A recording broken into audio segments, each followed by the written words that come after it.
Pareciera ser una descripción de la sociedad en que vivimos. Vivimos en un contexto social y cultural de personas que están saturadas de amor propio. La gente ha hecho de la autoestima, el amor a sí mismo, la virtud suprema. Y en este contexto de amor egoísta viene el Evangelio. El Evangelio del Señor que dice, si tú quieres ser mi discípulo, quieres ser cristiano, estas son las condiciones. Y Él las enuncia. Tienes que deshacerte de tu amor propio, negarte a ti mismo, tomar la cruz y seguirme. ¡Qué contraste! ¡Qué baldazo de agua fría sobre las actitudes de la gente hoy! ¡Qué contraste absoluto! Cuando Martín Lutero, quien era un sacerdote católico en Alemania, como ustedes saben, comenzó la Reforma, se rebeló contra la Iglesia romana en su inicio. Él no pensaba salirse de la Iglesia, él quería simplemente reformarla. Escribió 95 tesis o afirmaciones o protestas, de ahí el nombre de la Reforma protestante. Eran protestas, 95 protestas que confrontaron directamente al sistema romano. Lutero tomó estas 95 declaraciones o afirmaciones, las clavó sobre la puerta de la iglesia en Wittenberg para que todas las personas las pudieran leer. Y la cuarta de estas afirmaciones tenía que ver con un corazón penitente, un corazón que viene a Dios para recibir salvación. Lutero dijo que un hombre que viene a Dios debe caracterizarse por, y estas son sus palabras, por un aborrecimiento propio. Aborrecimiento de su propia persona. Lutero entendió correctamente, creo yo, la enseñanza del Nuevo Testamento, y es esta, que el aborrecimiento personal es la característica esencial de un corazón genuinamente penitente.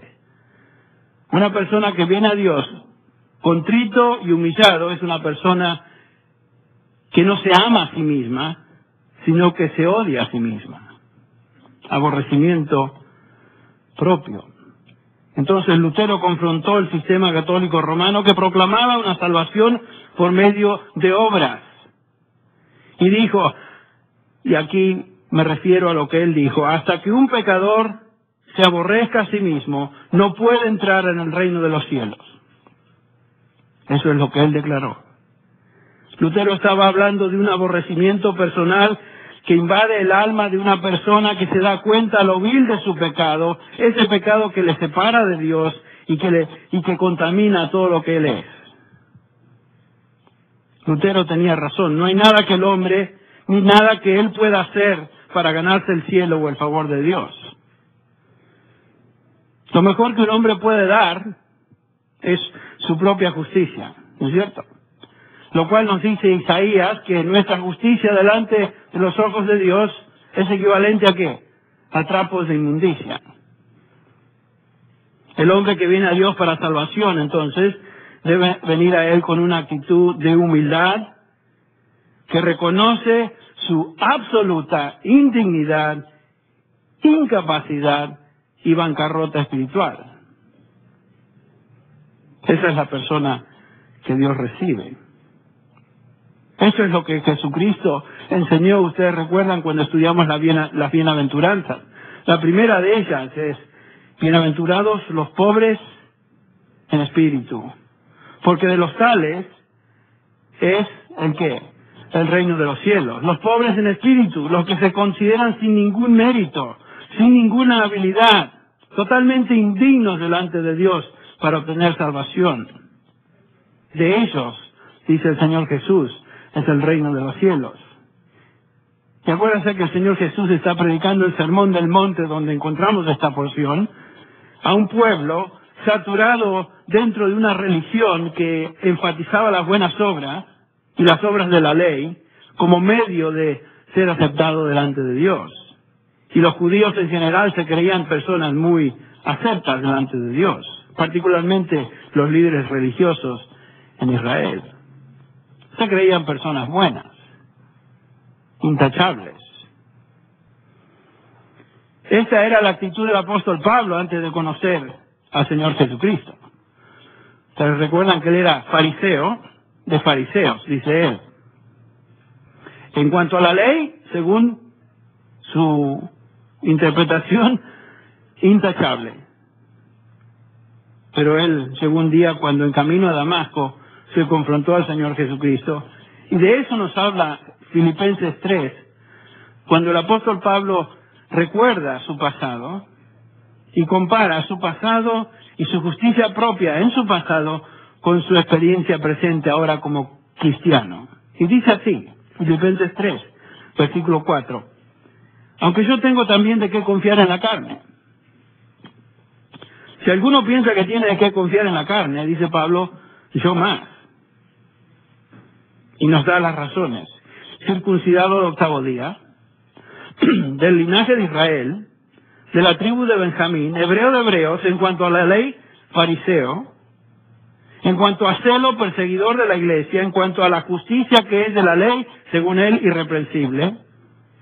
Pero cuantas cosas eran para mí ganancia, todo esto era para él ganancia, las he estimado como pérdida por amor de Cristo.